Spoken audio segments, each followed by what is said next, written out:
전옥표 박사님의 빅픽처를 그려라 제2부 빅픽처가 인생을 바꾼다. 제3장 관점 새로운 질서를 부여하라.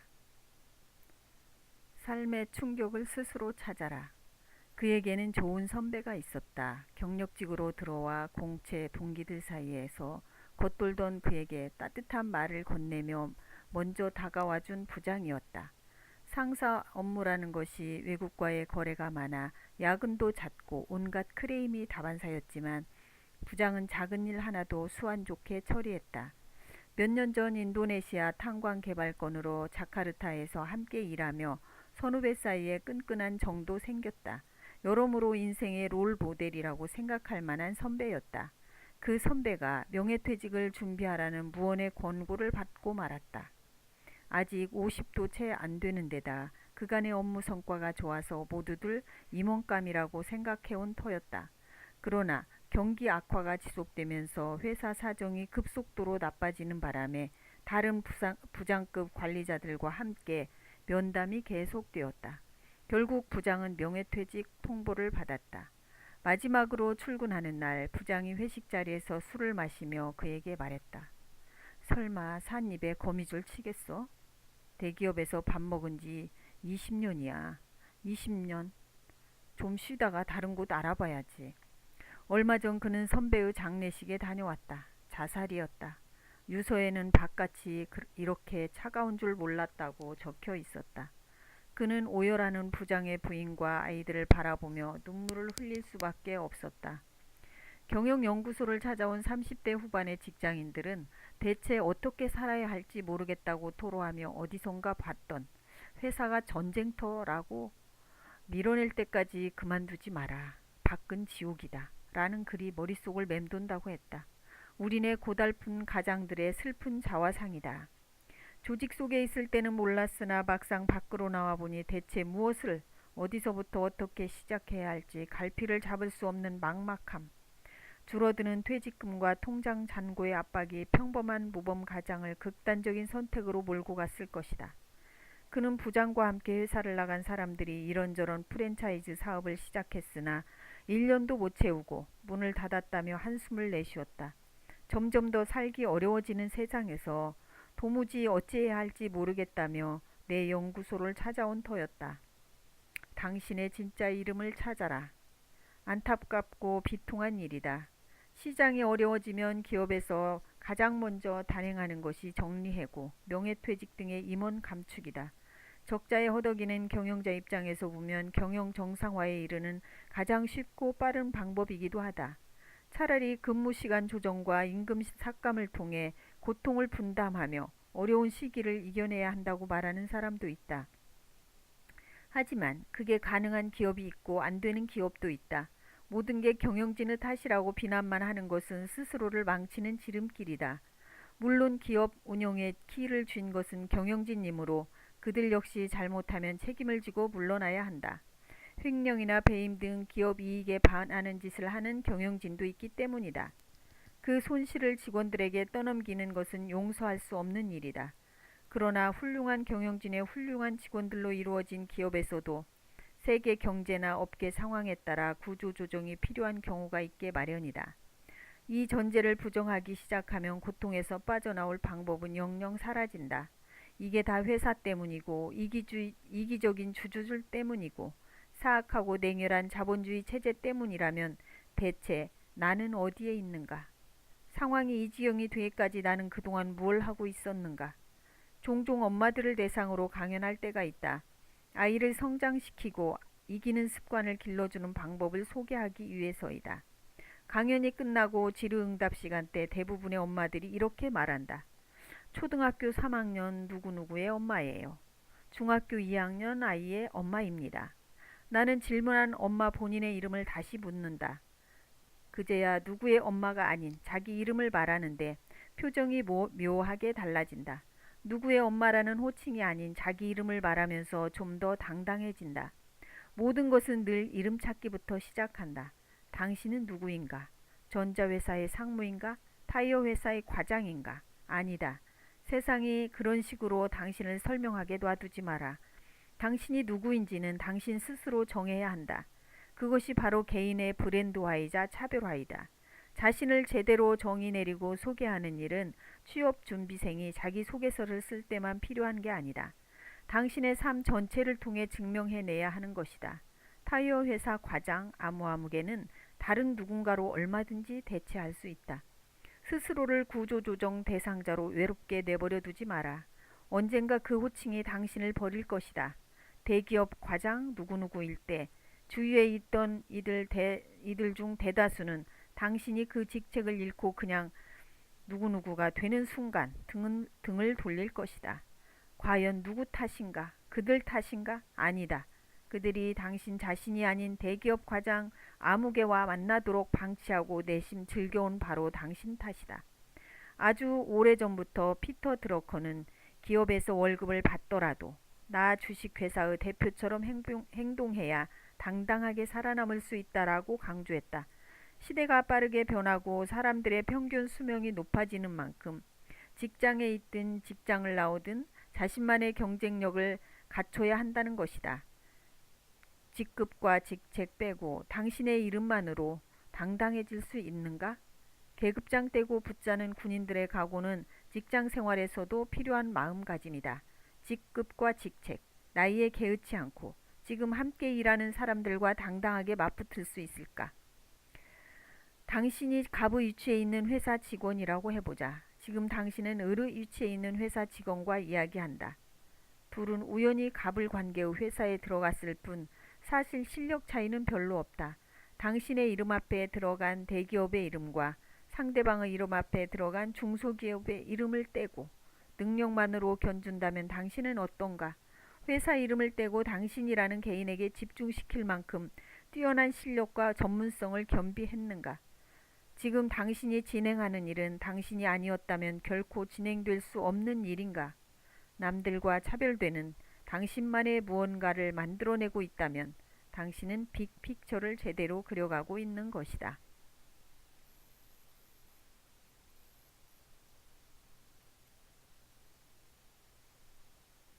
나에 대한 관점을 바꾸는 질문 1. 나는 왜 사는가? 2. 나는 어떻게 살 것인가? 3. 나는 앞으로 무엇이 될 것인가? 또 회사에 대한 관점을 바꾸는 질문 1. 우리 회사는 왜 존재하는가? 2. 어떤 방식으로 사업을 할 것인가? 3. 앞으로 어떤 회사가 될 것인가?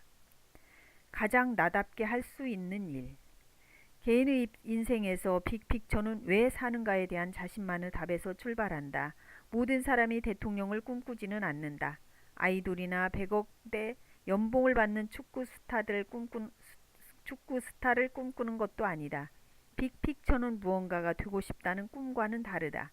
빅픽처를 결정할 때는 두 가지 요소가 필요하다. 첫째는 추상적 가치이다. 의사를 꿈꾸는 젊은이가 있다. 열심히 공부해서 의대에 들어가고 의사가 되었다. 자, 이제 젊은이의 꿈은 뭐가 되는 것일까? 꿈을 이뤘으니 이제 인생은 완결된 것인가? 사람은 참으로 특이한 존재라서 끊임없이 추구해야 할 무언가가 없으면 삶의 가치를 찾지 못한다. 너무 과도한 목표와 이상도 삶을 힘들게 하지만 그게 없으면 더욱 힘들어하는 게 인간이다. 인생의 끝까지 삶을 지탱하는 무언가를 찾고 싶다면 추상적 가치로 정리할 수 있어야 한다. 예를 들어 존경받는 의사나 학생들에게 끊임없이 자극을 주는 의사처럼 말이다. 둘째는 be yourself, 즉 자신답게 하는 것이다. 능력이 없는데 변호사를 꿈꾸고 CEO를 꿈꾸는 사람들이 있다. 사람에 따라서 좋아하는 것을 잘하는 경우도 있고 잘하는 것을 좋아하는 경우도 있다. 닭이 먼저냐 달걀이 먼저냐 같은 이야기다. 좋아하는 것은 열정을 가지고 매달리기 때문에 잘할 수 있는 확률이 높다. 잘하는 것은 성과가 잘 나오기 때문에 하기도 쉽지만 인정받기도 쉽다. 그래서 좋아할 확률이 높다. 그러나 각자 스스로 잘하거나 좋아하는 것을 찾으면 된다. 그러니 각자 스스로 잘하거나 좋아하는 것을 찾으면 된다. 둘 다 없다면 그나마 덜 못하고 덜 싫어하는 것을 찾아보면 된다. 한 가지 분명한 점은 남들보다 아주 못하고 아주 싫어하는 것을 즐겁게 지속하기란 굉장히 어렵다는 사실이다. 가장 나답게 할 수 있는 일을 찾아서 집중하는 것이 인생을 제대로 사는 비결이다. 나다운 것을 찾는 일은 자기 진정성을 찾는 일과 연결된다. 내가 생각하고 말하는 것이 의미 있다고 믿으며 그 생각에 따르는 행동이 세상을 가치 있게 만든다고 믿어야 한다. 스스로도 이해하지 못하는 생각이나 행동을 남들한테 어떻게 설득시키겠는가? 내 말과 행동이 가치 있다는 것을 스스로 믿어야만 내가 가진 것을 남에게 증명하기 위해 진정한 노력을 할 수 있다. 오르지 못할 나무는 쳐다보지도 말라는 선인들의 말씀은 과도한 욕심을 경계하라는 뜻이기도 하지만 내 나무가 아닌 나무에 오를 생각을 하지 말라는 뜻도 된다. 즉 자기답게 살라는 의미일 것이다. 내가 잘하고 좋아하는 것이 국어라면 그 능력에 걸맞는 걸 찾아야 한다. 괜히 다른 사람이 하는 게 좋아 보여서 넘성거리다가는 원하는 것도 잘하는 것도 못하고 만다. 자기다운 모습을 찾지 못하면 인생이 불행해진다. 내 능력이 안 되는데 과도하게 욕심을 부리다 남의 아이디어와 기술을 도용하고 실력으로 이길 자신이 없으니 다른 사람과 제품을 비방한다. 자기답지 못한 가짜는 언젠가는 드러나게 되어 있다. 노력했는데도 안 된다면 다른 길을 찾는 게 맞다. 가장 자기다운 모습으로 살아갈 수 있는 방향을 설정하는 것, 그것이 바로 빅픽처를 현실에서 이루어 나가는 방법이다. 이기는 사람에게는 좌우명이 있다. 삶의 변화는 획기적인 사건을 통해 찾아오지 않는다. 어느 날 갑자기 귀인이 나타나서 성공의 열쇠를 던져주거나 하늘에서 계시가 떨어지는 일은 영화에서나 볼 법한 이야기다.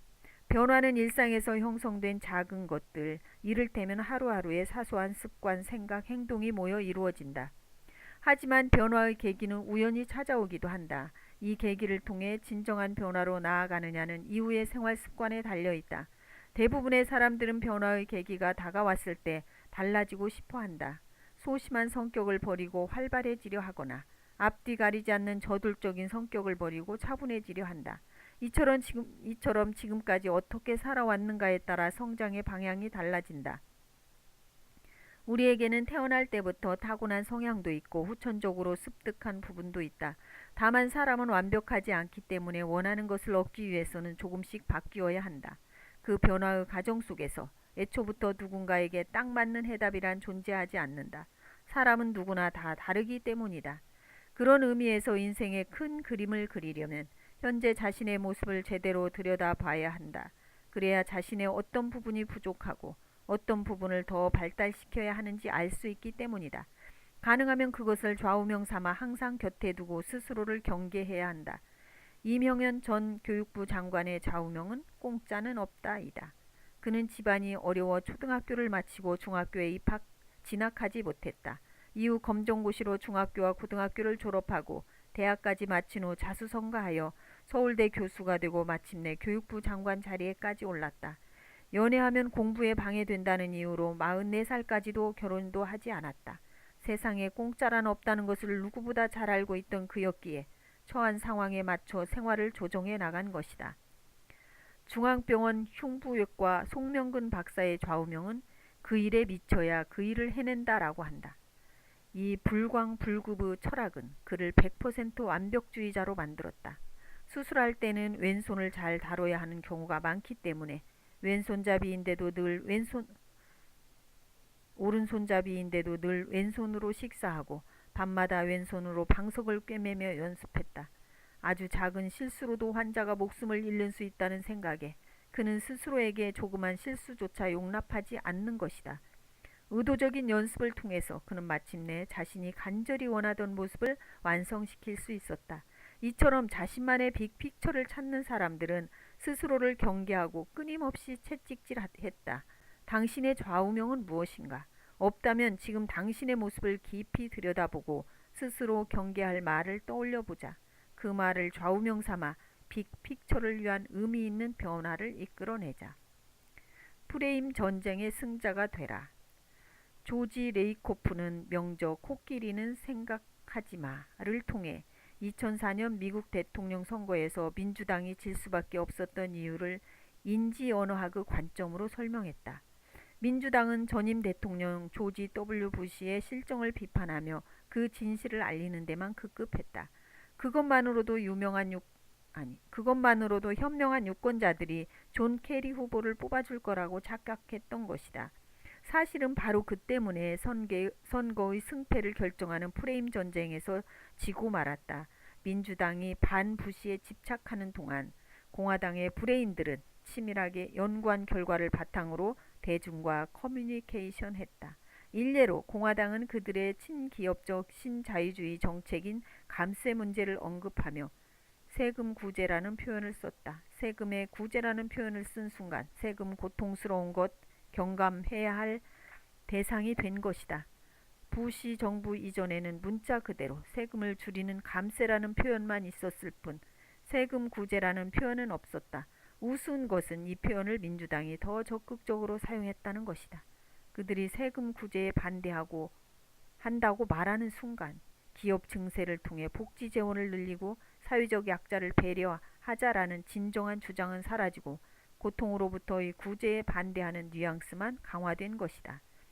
레이코프는 저그 프레임을 반대하는 것은 오히려 저그 프레임을 강조할 뿐이라고 주장한다. 코끼리를 떠올리지 말라고 하면 꼭 머릿속에서 코끼리를 지울 수 없는 것처럼 말이다. 결국 민주당은 프레임 전쟁에서 졌고 그 결과 선거에서도 패배했다. 민주당이 레이코프의 책을 읽고 절치부심의 프레임 전쟁에 나섰는지는 나도 잘 모르겠다. 다만 버락 오바마를 내세운 2008년과 2012년의 선거에서 넬이 승리한 것을 보면 독자적인 프레임을 찾아낸 것만은 분명한 듯하다. 빅픽처를 가진 사람들은 프레임 전쟁의 승자다. 그들은 다른 이들의 프레임이 아니라 자신만의 프레임으로 세상을 보고 자신의 존재 이유를 찾아낸 사람들이다. 구조조정을 당한 게 아니라 스스로 자신의 진짜 인생을 시작한 사람들이다. 명예퇴직을 받아들인 게 아니라 스스로 앞길을 개척한 사람들이다. 스티브 잡스는 앞에 소개한 스탠퍼드 대학 연설 때 자신이 만든 회사에서 쫓겨난 게 오히려 행운이었다고 말한다. 물론 미치도록 화가 났지만 잡스는 이미 끝났다는 세상의 프레임으로 자신을 재단하지 않았고 자신이 만든 회사에서 쫓겨난 괴팍한 경영자란 세상의 프레임도 받아들이지 않았다. 오히려 3D 애니메이션 회사인 픽사를 설립하고 토이스토리의 어마어마한 성공과 더불어 화려하게 재기했다. 그 뒤 애플의 CEO로 돌아와 아이폰을 비롯한 혁신적인 제품으로 세상의 질서를 바꿔놓은 것은 모두가 아는 사실이다. 과연 어떻게 해야 자신의 프레임으로 세상을 볼 수 있을까? 자신만의 관점을 갖는 방법을 좀 더 구체적으로 살펴보자. 강점을 확인하는 방법.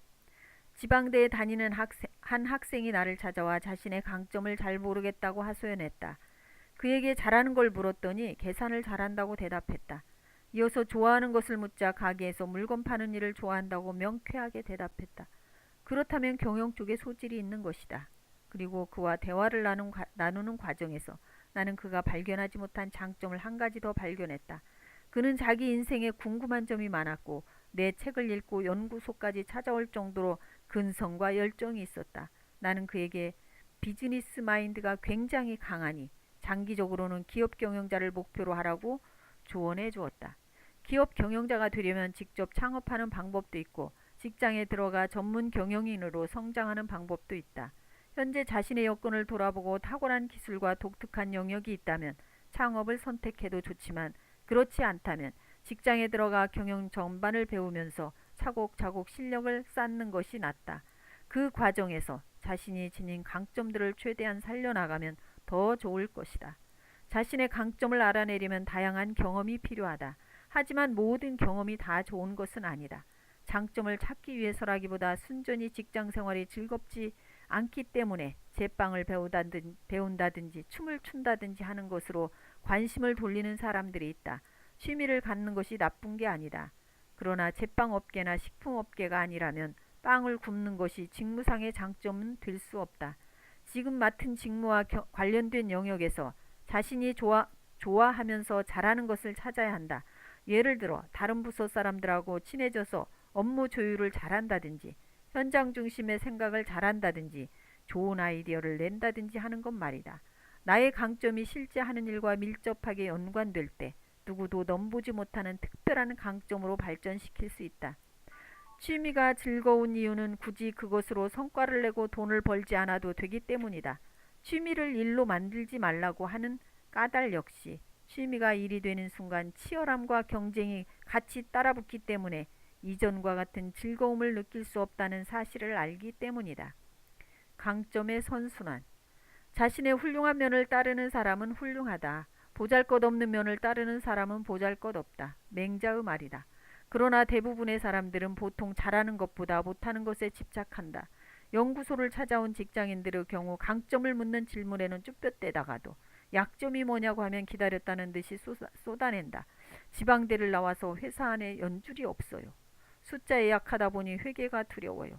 무대 공포증 때문에 사람들 앞에 서지를 못해요. 사람은 누구나 결핍에 민감한 터라 약점에 집착하는 경향이 있다. 다른 사람을 만나면 단점부터 찾기 시작하고 자신의 약점은 최대한 감추려 드는 이유도 여기에 있다.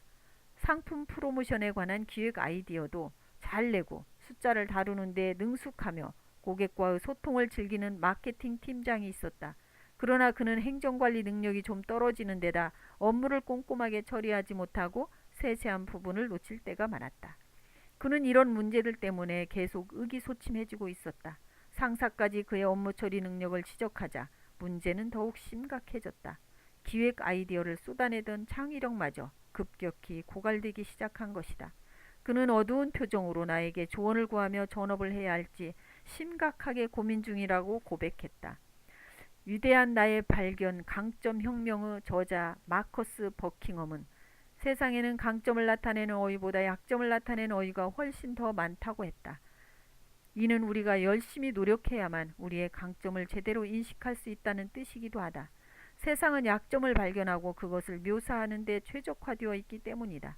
따라서 자신의 훌륭한 면을 따르라는 맹자의 말씀을 실천하려면 각별한 노력이 필요하다. 자신을 잘 들여다보지 않으면 자신도 모르는 사이 약점에 집중해버리기 때문이다. 앞에서 말한 마케팅 팀장의 경우 업무를 꼼꼼하게 처리하는 데는 서툴지만 남들보다 뛰어난 소통 능력과 아이디어를 지녔다.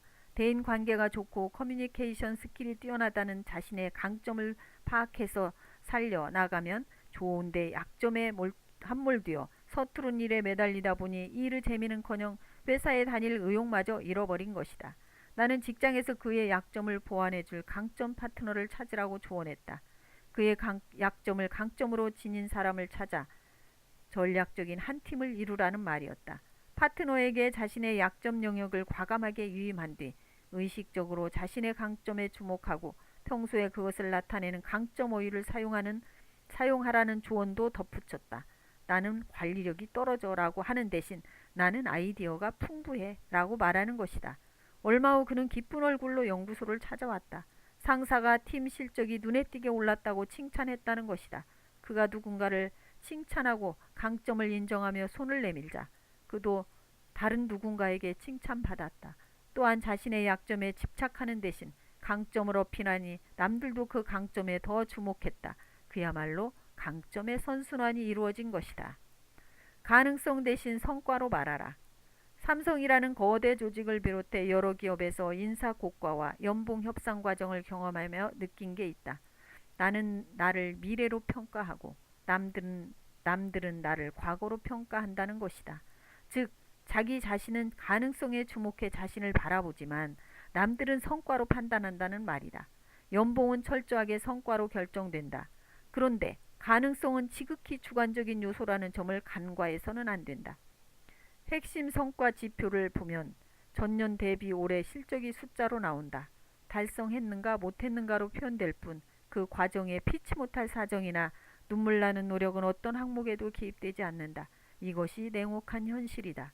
할 수 있는 능력은 충분했지만 상황이 여의치 않았다는 말은 변명으로밖에 들리지 않는다. 비록 어떤 조건이 부족했더라도 결과적으로 성공했는지의 여부가 그 사람의 능력을 판단하는 핵심 지표가 된다. 우리는 보통 사람들의 자신의 잠재력과 미래의 무한한 가능성을 반영해 자신에 대한 판단을 내려주기를 원한다. 하지만 보이지 않는 부분까지 알아봐 주길 바라는 것은 무리다. 이것이 우리가 지속적으로 새로운 경험에 노출되어야 하는 이유다. 해보지 않으면 자신이 잘하는 것을 알릴 수 없기 때문이다. 많은 사람들이 막연하게 나는 남보다 덜 똑똑하다, 끈기가 부족하다, 창의적인 아이디어를 못 낸다, 소통 능력이 떨어진다, 발표를 못한다, 문제 해결 능력이 부족하다고 생각한다. 실증되지 않은 사실을 어렴풋이 믿는 것이다. 그런데 인생은 우리가 그린 그림의 크기만큼만 피어난다. 아무것도 시도해보지 않고 늘 같은 틀에서 맴도는 사람에게 어느 날 갑자기 빅픽처가 나타나는 기적 따위는 없다. 서커스단에 코끼리가 들어오면 가장 먼저 하는 일이 발목에 족쇄를 채우는 것이다. 코끼리는 족쇄가 아프고 불편하다며 소리 지르고 몸부림을 치다가 하루 이틀이 지나면 현실을 받아들인다. 족쇄와 연결된 쇠사슬 몇 미터가 그가 움직일 수 있는 세상의 전부다. 그렇게 몇 년이 지나면 족쇄를 풀어도 코끼리는 쇠사슬이 길이 너머로 움직이지 않는다. 스스로 자신의 세상을 한계지어 버렸기 때문이다. 사람도 마찬가지다. 해보지도 않고 한계를 지으면 그 한계 너머는 영영 경험할 수 없게 된다. 안 좋은 믿음은 곧 현실이 되어버린다. 스스로가 소통 능력이 떨어진다고 생각하는 사람은 관리자로 성장하지 못하고, 무대 공포증 때문에 발표할 수 없다고 생각하는 사람은 매스컴 앞에서 신제품 발표회를 진행할 임원으로 올라가지 못한다. 이런 악순환을 끊기 위해서는 다양한 상황에 자신을 지속적으로 노출시킬 필요가 있다. 물론 당신이 모든 것을 잘할 수는 없다. 그러나 다양하게 시도해봐야 자신이 무엇을 잘하고 못하는지 명확하게 알 수 있다. 막연한 가능성이 아니라 당신의 경험과 성과로 확인할 수 있다. 학창 시절에 지각 한번 하지 않고 개근상까지 받았다면 당신에게는 기본적인 끈기와 성실성이 있는 것이다. 직장 생활을 하면서 거래처 직원과 몇 차례나 충돌했다면 당신에게는 애사심과 일을 해결하기 위해서라면 충돌도 마다하지 않는 돌파력이 있는 것이다. 지금까지 많은 여자친구를 사귀어 봤다면 당신은 상대를 매혹시키는 특별한 힘을 가지고 있는 것이다. 당신의 능력은 행동을 통해서만 증명된다. 스토리와 숫자로 증명되지 않는 가능성은 진짜 가능성이 아니다. 당신의 강점을 가능성으로 놔두지 마라. 반드시 눈에 보이는 성과로 구체화해서 다른 사람에게 알려라. 인생의 파노라마를 그려보라. 누구나 삶의 여정마다 스스로에게 던지는 질문이 있다. 사람마다 구체적인 질문은 다르겠지만 대학에 입학하고 직장에 취직하고 가정을 꾸리고 아이를 낳고 노후를 준비하는 등 삶의 패턴은 비슷하기 때문에 각각의 단계에서 마주치는 질문들을 고민하는 과정을 통해 자신을 좀 더 깊이 관찰할 수 있다. 20대 어떤 사람이 되고 싶은가? 20대는 정체성을 고민하는 시기다. 어떤 사람이 되고 싶은지, 무엇을 할 것인지, 노력해서 갖고 싶은 것은 무엇인지 생각한다. 또한 20대는 그동안의 한정된 공간과 한정된 관계에서 벗어나 불특정 다수와 넓은 관계를 맺기 시작하는 시기다. 스스로 결정한 일은 책임져야 한다는 사실을 깨닫는 시기이기도 하다. 30대 어떤 사람이 될 수 있는가? 30대는 직장을 찾고 가정을 꾸리면서 삶의 진지함을 배우는 시기이다. 이때부터 인생의 중요한 고민이 늘어난다.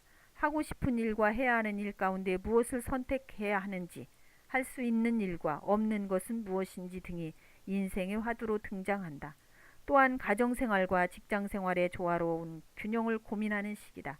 사회생활을 하면서 경쟁에 익숙해지고 실력이 있는 사람과 없는 사람이 구분된다.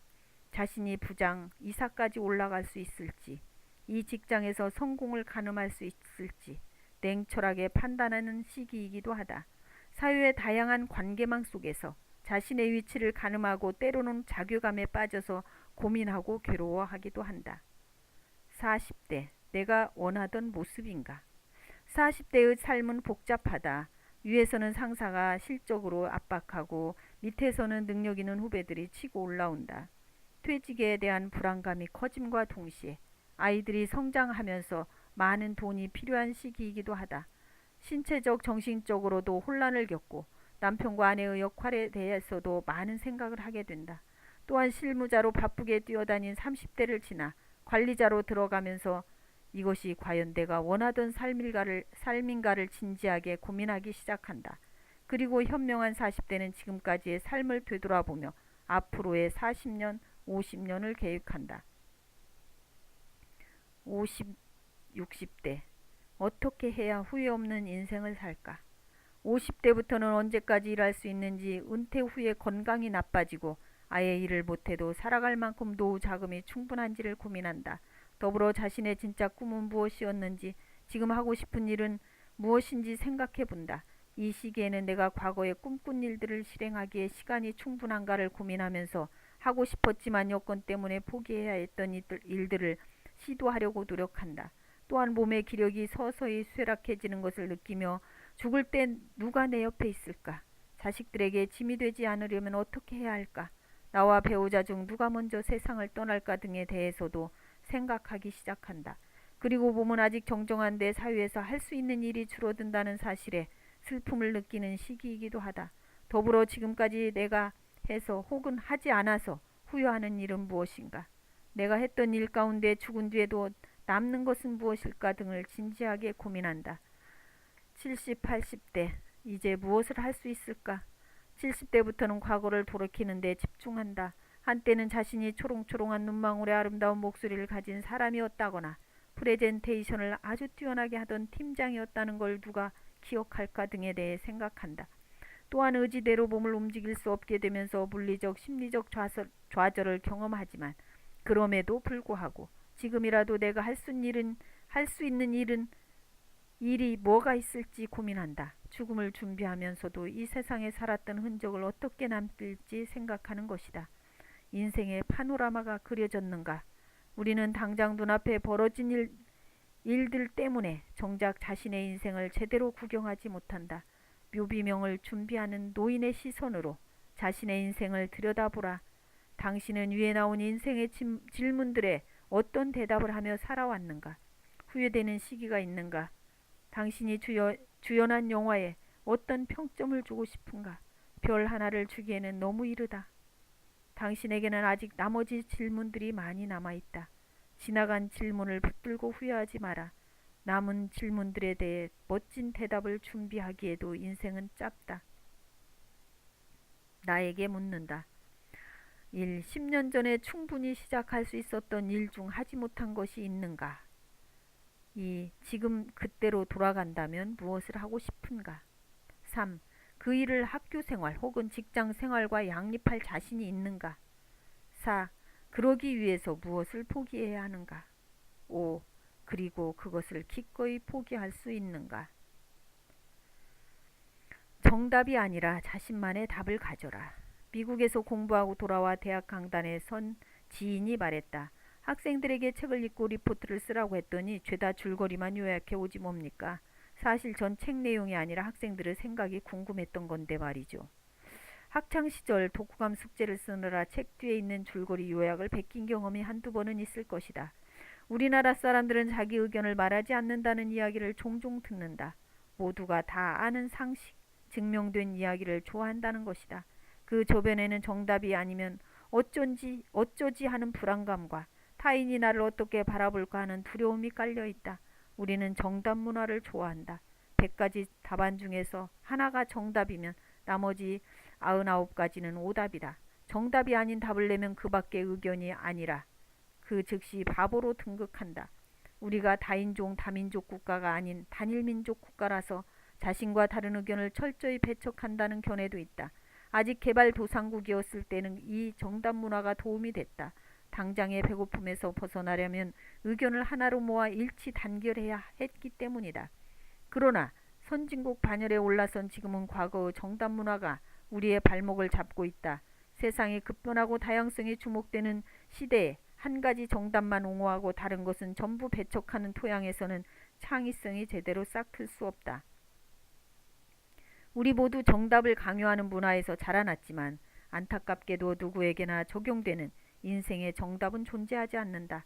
각기 다른 상황에서 최선의 답만 존재할 뿐이다. 중소기업은 대기업과 전략이 달라야 한다. 돈으로 밀어붙이는 물량 공세식 마케팅, 매년 몇백억씩 투자하는 연구개발비를 중소기업이 그대로 따라할 수는 없다. 그대로 따라하다가는 망하고 말 것이다. 중소기업은 작은 조직이 가질 수 있는 경쟁력, 즉 인재에 대한 집중, 발빠른 전략 수립과 의사결정을 자신만으로 답으로 정하고 앞으로 달려야 한다. 사람도 마찬가지이다. 스스로에게 적합한 답을 찾아가야 한다. 세상의 천재성을 발휘해야 해결될 만큼 어려운 일은 많지 않다. 문제의 열쇠는 얼마만큼 나다운 방법으로 실행하는가이다. 그 과정에서 자신만의 관점이 생기고 그런 관점을 갖고 자신의 의견을 피력할 정도가 되면 아무리 작은 분야일지라도 나름의 전문가가 될 수 있다. 학위가 있어야만 전문가가 되는 것은 아니다. 강점을 발견하고 전생애를 통해 그것을 적극적으로 활용했다면 자신만의 전문성을 살려 꿈을 이룬 위대한 사람이다. 무엇을 위한 것인지를 결정하라. 어떻게 하면 돈을 많이 벌 수 있죠? 어떻게 하면 성공할 수 있나요? 대학에서도 그랬고 연구소를 운영하면서 많은 사람들에게 받게 되는 질문이다. 요컨대 어떻게 하면 목표를 달성할 수 있을까요? 라고 묻는 것이다. 그럴 때마다 나는 그들에게 되묻는다. 그렇게 돈을 많이 벌어야 하는 까닭이 뭔가요? 그 돈을 가지고 뭘 하고 싶은 건가요? 그렇게 성공해야 하는 까닭이 무엇인가요? 나는 우선 자신의 분야에서 전문가가 되라고 말한다. 전문가는 어떻게 할지를 안다고 해서 되는 것이 아니다. 전문성은 1년에서 2년 만에 기를 수 있는 것이 아니다. 1만 시간 이상 최소한 한 분야에 5년은 전념해야 얻을 수 있는 것이다. 그 시간 동안 흔들림 없이 나아가기 위해서는 자신의 그 일을 왜 하는지 목표가 분명해야 한다. 즉 대체 무엇을 위해서라는 질문에 자신만의 답을 준비하고 있어야 한다는 것이다. 어떻게 하면 돈을 많이 벌 수 있을까가 중요한 게 아니고 돈을 왜 벌어야 하는지가 먼저 성립돼야 한다. 삶의 밑그림이 없는 상태에서 던지는 공허한 질문은 절대 답을 들려주지 않는다. 예를 들어 아프리카의 난치병 어린이를 돕고 싶다. 그러려면 돈을 많이 벌어야 한다. 나는 환경보호에 힘쓰고 싶다. 꼭 성공해서 환경보호단체를 운영하고 싶다는 식의 전제가 필요한데 막연하게 가난이 싫으니 돈을 많이 벌어서 잘 먹고 잘 살겠다는 생각만 하고 있다. 그런데 아프리카 어린이들을 도우려면 꼭 큰 돈이 필요할까? 생각이 여기에 미치면 자신이 할 수 있는 선에서 아이들을 도울 만한 작은 일부터 찾을 것이다.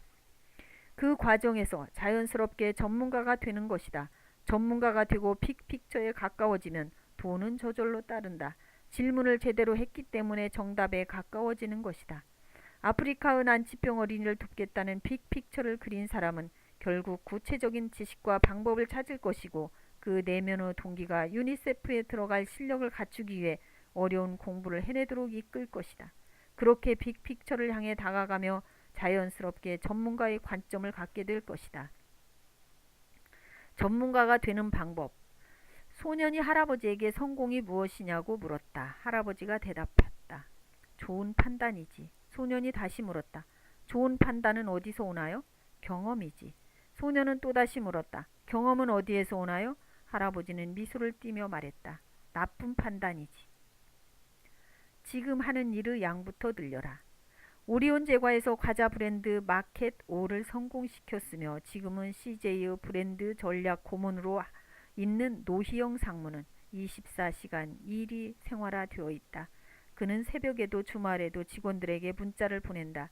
맛있는 음식을 먹거나 재미있는 TV 프로그램을 볼 때마다 생각나는 아이디어를 보내는 것이다.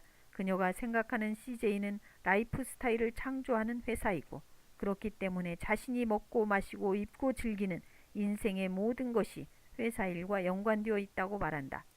자신의 일상과 회사 일은 뗄래야 뗄 수 없는 관계라는 것이다. 그런 자신을 부하 직원들은 싫어할 수도 있겠지만 프레임을 바꾸면 이 또한 다르게 생각할 수 있다고 한다. 자신은 놀면서 일하는 것이라고 말이다. 전문성을 기르려면 절대적인 시간 투입이 필요하다. 좋은 판단을 하려면 경험이 필요하다. 경험은 이전의 좋은 판단과 나쁜 판단을 통해 해야 할 일과 하지 말아야 할 일을 배우는 것이다. 그 모든 과정에서 우리에게 주어진 유한한 자원인 시간이 들어간다. 1만 시간의 법칙을 기억하라.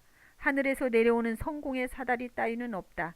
한 발 한 발 1만 시간의 걸음을 쌓아 고도를 높여갈 때 비로소 전문가의 자리에 오를 수 있다. 머리에서 김이 날 정도로 일하라. 인생에서 거저 얻는 것은 아무것도 없다. 일단 머리를 쓰면서 열심히 하는 기간이 반드시 필요하다. 여기서 필요한 요소는 두 가지다. 하나는 꾸준히, 다른 하나는 머리를 쓰면서다. 교육학자들의 얘기를 들어보면 열심히 공부하는 아이의 머리를 만져보면 이마 부분이 아주 뜨겁다고 한다. 그 부분에 전두엽이 있는데 말 그대로 집중하고 머리를 쓰면서 공부하기 때문에 전두엽 부분이 데워진다는 것이다. 반면 단순 암기를 할 때는 전두엽이 뜨거워지지 않는다고 한다. 뇌의 주요 부분을 쓰는 게 아니기 때문이다. 한마디로 생각하면서 공부할 때 전두엽 부분이 뜨거워지는 것이다. 일할 때도 마찬가지다. 늘 하던 대로 일하는 사람의 머리에서는 김이 나지 않는다. 기존의 방식 말고 다른 해결 방법을 찾아 열심히 고민할 때 비로소 머리에서 김이 난다. 바로 몰입의 순간이다. 전문성을 기르려면 머리를 쓰면서 일하는 기간이 필요하다.